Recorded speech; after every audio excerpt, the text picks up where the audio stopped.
Soraya Piana, au cœur d'un scandale. Restez toujours connectés. Non, chez la vidéo, comme la vérité, il y a somme et Bimi. Alors, vous savez, Soraya, Azamouana star, son papa est une star, Jibem Piana.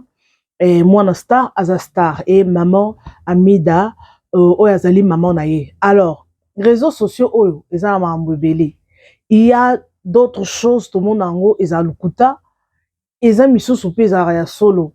Mais à travers les réseaux sociaux, la vérité, moussoutoye baka. Et mes sous-soupé et koki kozala, lukuta, ba fondé, donc, boybika, les ont dit dans les réseaux sociaux.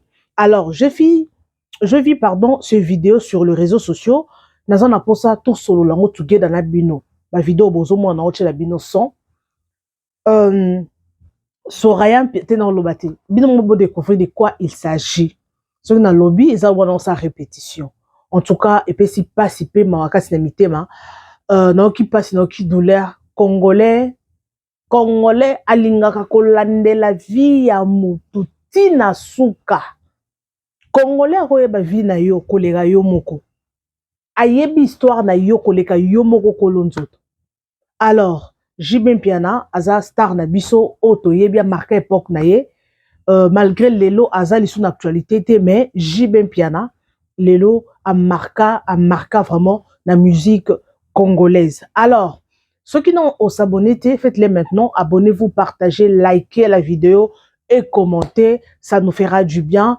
Alors, je vous laisse d'abord suivre la vidéo de Madame Oyo, je sais que Denise, batobele baebi ete azara mingi alobela mi mambo politique azui ma fuite nzambe na bomo bolanda bino moko bolanda tolanda together na bino et puis nous allons commenter tolanda non tonton oyo azoloba na Soraya parce que tout le monde qui na anniversaire ya ndeko na ye tout le monde qui c'était l'anniversaire est-ce anniversaire ya ndeko na ye si je me trompe pas batobele ba mona ki libuma Soraya aza mwana star ya Jibem Piana yango tozo lobela parce que aza mwana star aza star po bino boyaka koloba bino kaka musala kolobela la vie ya bato ba occuper ba famille na bino eza actualité to lobela ka actualité soko aza star to lobelo yo pe comme star to bando lobela yo donc botika biso ba nonsense ngam na chaka ona ba réseaux sociaux ba vidéo on a vu yango na ba réseaux sociaux. OK,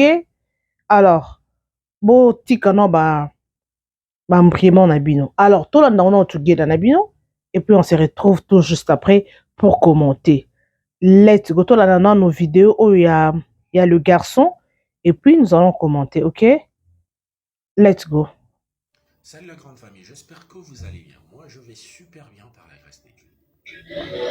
Alors, ICP Daïda Piana, l'une des filles de l'artiste légendaire de mon pays que j'affectionne énormément, Jibem Piana, soit enceinte. Ce qui est triste dans cette histoire, il semblerait qu'elle est tombée enceinte d'un homme marié. Oh là là, triste histoire. Bref, ce ne sont pas des oignons car il s'agit bel et bien d'une vie privée de deux personnes addictes. Alors, qu'est-ce qui m'a poussé à réaliser cette vidéo? Écoutez-moi jusqu'à la fin. Ce n'est plus un secret.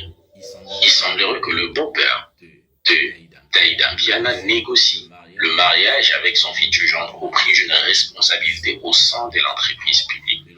Dès lors que nous savons tous qu'au Congo, les boulots est très difficile, qu'il y a beaucoup de jeunes qui se retrouvent à la maison sans emploi, on va prendre quelqu'un à cause de son libido et mesurer, excusez-moi pour les termes, confier une responsabilité au sein des entreprises publiques. La plus grande question, pensez-vous qui sera l'auteur de la vision des chefs de l'État? Dédé, je vais dire au président Tshisekedi, oui, la méritocratie t'en prêche. Président Félix, le président Joseph Kabila gérait ce pays pendant 18 ans, il n'était pas le seul. Tout autour de lui, il avait des collaborateurs. Mais à chaque fois, lorsque les Congolais pensent sur les 18 ans catastrophique de gestion du président Joseph Kabila, c'est à lui seul qu'on pointe du doigt. Ce qui veut dire, si vous ne vous ressaisissez pas 8 ans, ça sera ainsi après votre passage à la tête de ce pays. Et à ce moment-là, c'est la ligne du docteur Etienne Tshisekedi qui sera déshonorée, s'il vous plaît, cher président. Pensez-y. Nous voulons le peuple d'abord et non les intérêts politiques d'abord, s'il vous plaît. Avec tout le respect que je... Wombo. Donc, biso zakasori kambweza na kota sama imamoko. Voilà. Il faut arrêter d'embrouiller le président Fachi na makama gouvernement. Président, Papa Fachim quand on va donner ce choix. Na sengyo ko tomber na piège ya ko non, les ordonnances présidentielles ne sont susceptibles d'aucun débat, d'aucun recours. Soit un ministre pour le président de la République a combiné son n'amirait pas pour le président de la République à Samsana. Ça c'est le travail de maman Judith Soumouina. Ngapé tellement dans la investigation donc l'histoire est celle-ci. Il faut arrêter de nous embrouiller. Tu continues à ça, Maï. En fait, il y a un monsieur autorité morale. Il avait mis son beau-fils ou gendre. C'est-à-dire que même pas mobile ya moi na biologique te. Mobile ya moi na moi si na yé. Donc, il a mis sur la liste et le président dans son pouvoir discrétionnaire n'a pas voulu de ce nom-là. Et maintenant, vu que la reine-mère, celle qui gère tout, a compris que non, c'était difficile, elle a fait pression sur son mec. Il y a pas la pression à sa karaté. Quand elle a fait pression sur le mec, comme Tata Karaté, le vieux est parti maintenant manipuler les députés nationaux pour dire que non, vous les gens de manière et pour que garçon wana asara na ministère de l'économie na compte azana compte à Maniema. Parce que le problème c'est garçon a marié. Garçon o aza mobali ya mwana ya mwasi na ye azana nous marié. Il est encore marié. Il est marié et sa copine ou sa concubine est enceinte. Donc, ils sont en train de faire les moyens pour pousser la femme à aller à l'extérieur du pays. Maman soro ke oza zoboza kizengi. Batika mobilité, même si c'est pour le travail, même si c'est pour qu'il soit ministre, batika kate yuma. Fin de la mobile now. Donc, ils ont négocié avec la femme pour qu'elle parte. Pour moi, soit dans la zemi. Moi, c'est la reine mère. À ça, la mariage na garçon, on est à kaf kaf. Mesana. Malheureusement, la troisième personne dans le problème qui arrive, c'est Thérèse ce soir. C'est là où je m'aime dans les investigations. Et c'est là que, dans ma si comme ça, aventure, na député, il part voir le président de la République. Non, batomanie, ma bazana kanda. Le président, bon, comme avec son grand cœur, donnez-moi le nom. Ce nom qui sort, c'est le nom de ce garçon-là qui travaille au ministère de l'économie, qui est son beau-fils ou gendre par aliénation, parce qu'ils n'ont aucun lien. Bandeko. Donc, il y a des gens qui n'écoutent pas. Au sali prison, au nyokwami, au fingaï mokili mobimba. Donc, yo qui kati. Donc, yo au boy no yoka. Tu as vu que, par exemple, Fati va tirer la bicyclette belé. Si ko boko chaye, si ko biso, boko cha biso. Biso, bande kone, ba maman na ye, ba tata moste, ba malek na ye, maman koutne, boko cha biso.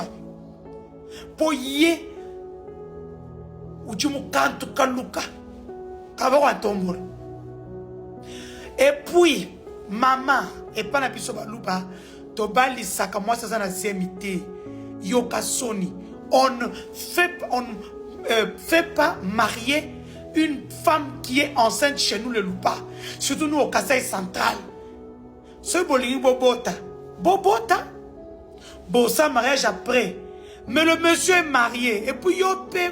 Moi c'est Alibalo Bazo Sakayo Kende. Ce barbe ce qui combien. C'est ça, c'est le montant que ça coûte pour que tu puisses laisser ton mariage. Vous avez accès à l'info. N'avec ses sounis. Allô? N'avec ses symphonie. Bon, pour le moment, et coquina pongo. Wombo! Tout ça pour couvrir une grossesse. Donc, on prend la République en otage. Donc, yo qui kakate. Donc, yo qui no kakate. Donc, à moni. Je te tiens désormais à l'œil. Oyo est un deuxième épisode. Troisième est Zoya. Moi, avec vos vies privées, moi, je suis là-dedans, assise. Je trône dans vos vies privées. Et puis, garçon, a bala lait qui propre à ma tata pogno. Lait qui propre, même père, même mère. Ndo garçon a bala. Parce que nous tika pose moi na reine mère. Pour qu'on ait ça. Donc les hommes n'ont plus honte, quoi. Aïe!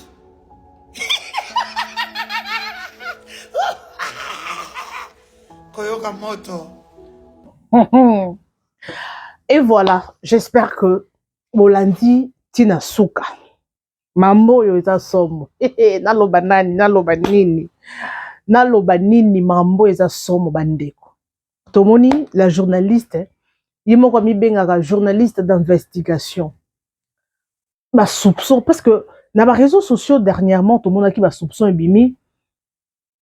Ba soupçon et bimi que Soraya, Azana Zemi a homme marié. Nde toyoka ki ngana bino. Zemi a homme marié.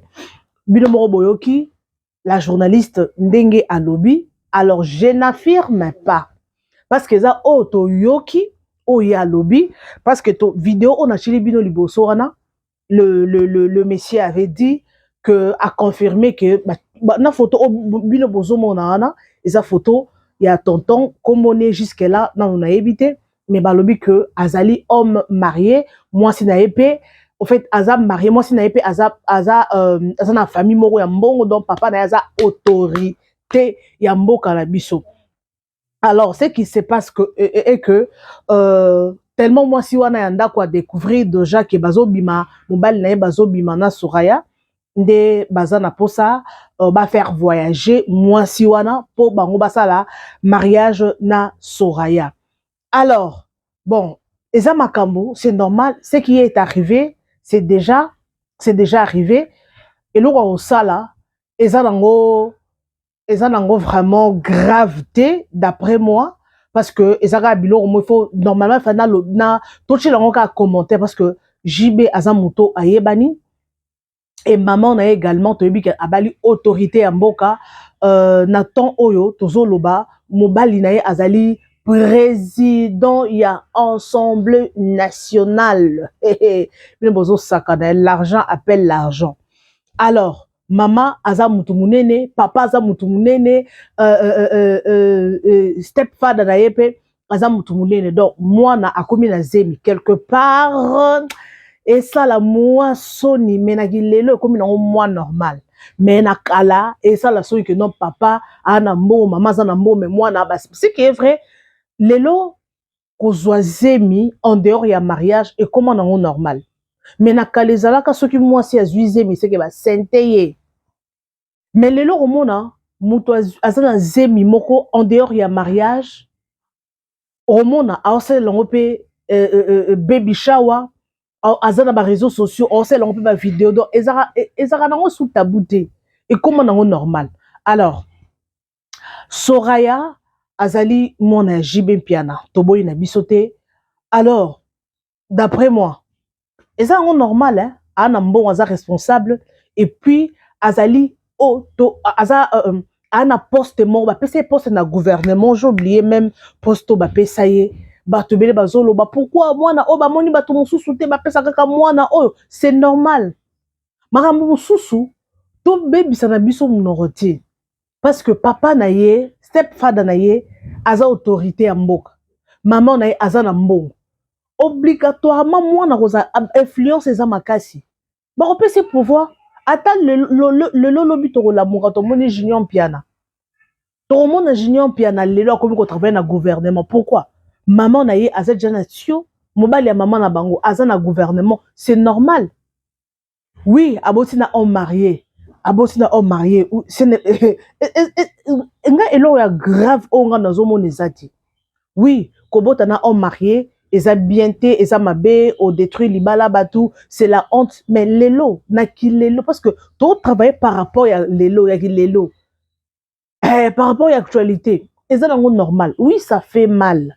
Et ça la parce que mutu moko boye aya a détruire libala na yo selon vidéo auto qui together oyo Denise alobi que non mobali azosa l'effort tellement mobali azana posa ba pesa ye poste moko munene yango azosa l'effort asala que moi sinaye oyo abala a voyager pour y atikala kosala mariage na moi sinaye oyo a chezemi.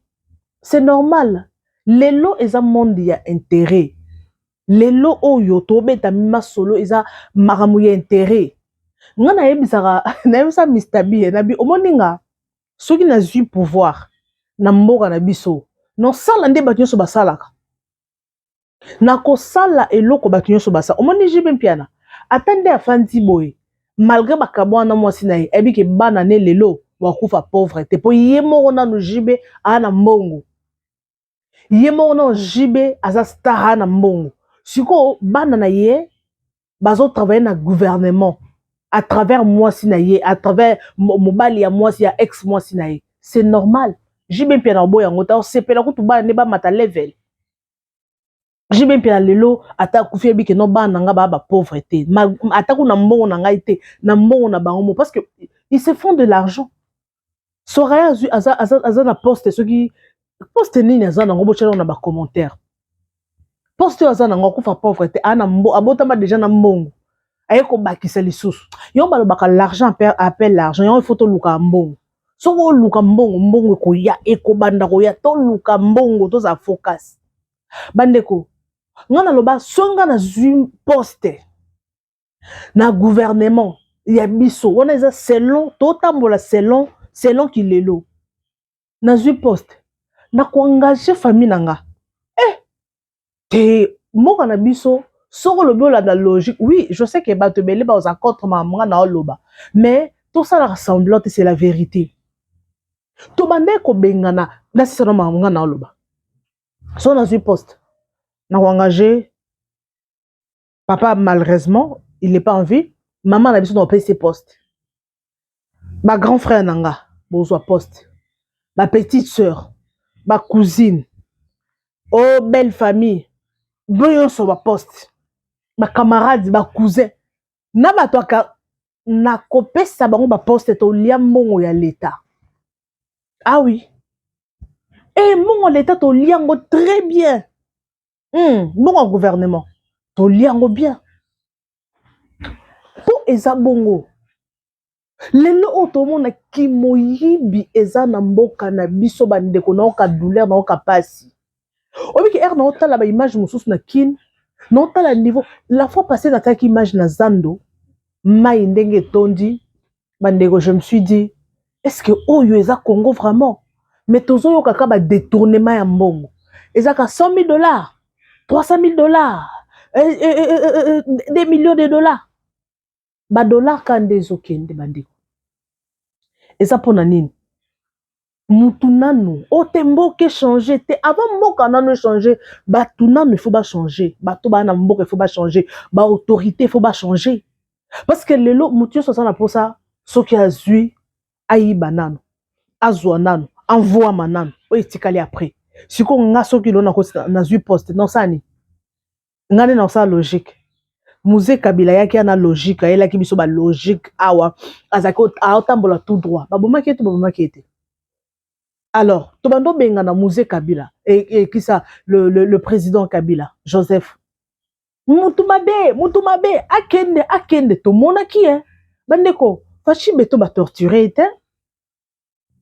Na ba président Mutu ba afingami ba torturé lokola président Joseph Kabila azate. Ah, n'est pas président Kabila. Yonna nyobeta concert na poto. Ah, écoute, dans South Africa, ah, yon nani au bêta concert. Au bêta concert, kofi ba combattant ba fingaye, ba afingama na façon nyonso. Mais à longo à longo lelo ba comment raisonner hein? Ah, il fallait que tout Kabila sala bien. Et comme l'époque a fachi. Kabila aibi, abebi simboka, aibi, ok, merci. Alors ça la vie n'est-ce pas? Lelo oyo fachi beton aye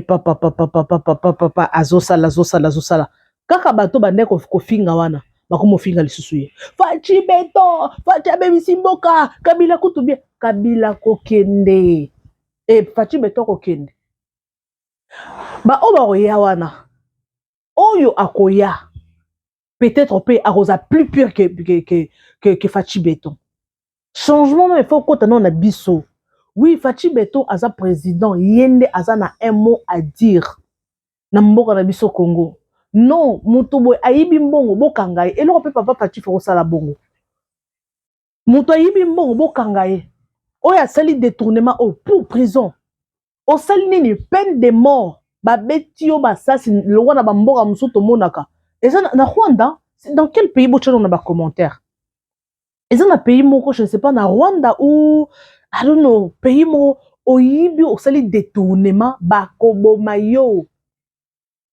en plein air Congo il faut comme aboye parce que botozo lela mbongo bato bazo détourner atoko sala ba émission politique ko sala ma awa mama ba émission politique ko sala ma eloko ko changer zate sango mokonzi yo azo sala ba émission politique alo ba vérité bakangi chaîne te ba PC suspension ya 1 mois ponini mutu soka azui poste akoluka nanu engagé bato nyo baza tout autour na ye abongisa bango connaissance ba camarade ba famille ba belle famille mobile ya mwana ngai bokilo na ngai ba nini ba donc ko engager bato nyo baza tout autour na yo c'est ça comment on a ça bongo mais soki kaka makanisi wana soki kaka notion wana ezake soki ozui pouvoir et le liboso faut voir maintenant voir mais ça baza tout autour na yo mboka ebonga ndeni bakopesa yo $100,000 bapesa $1 million zwambongo sala projet moko boy bapesa yo 1 million mais amso ko 200,000 800,000 otie na poche obongisi nanu sobi ba immeuble osali ba école osali ba entreprise mboka ekobonga ndenge nini ebonga te mutota non intérêt na ye yango makambo pour clôturer pour to comme na suka na koti to makambo na lobela mboka je n'aime pas trop parler de ça mais nazo obligé lobela parce que nous sommes congolais na lingana kota vraiment na kati ya masola politique te pour ceux qui tozo yoka boy to yoka douleur parce que totaka ba émission politique parce que moi je na landa mi émission politique hein mais na lingami ko sa ba émission politique te pour na yoka moté mezo suka ngai nazo yoka motema esuka nga pour ceux qui ta fandi Nathalie no aéroport na biso ya Njili na bimboka loko ya Congo image mona moni na aéroport ya Njili courant ke à l'aéroport international ya Njili tozango ka moko ya munene courant ezate courant ke bandeko oye na fandi bona bi aéroport ya Njili courant ke batie groupe mais na Congo ba millions de dollars ils ont bazo détourné mais na aéroport Koureke c'est inconcevable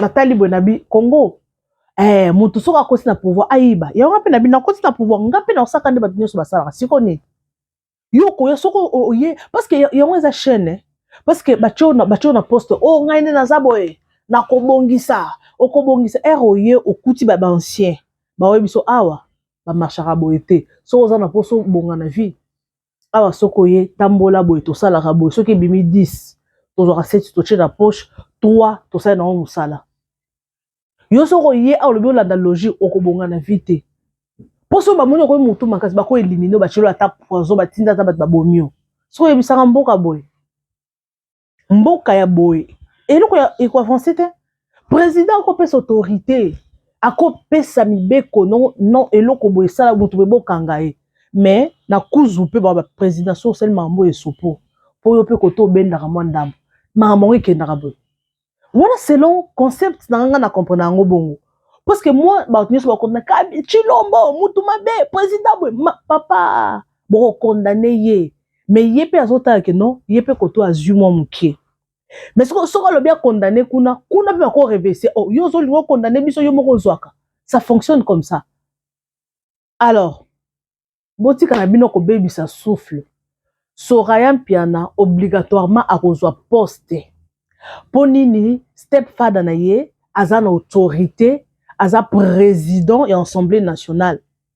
Léon soko babi ba junior piano nyonso wana, bana ya Amida, baleki ya Amida, obana ya bana na ye, bazwa poste, bakozwa obligatoirement.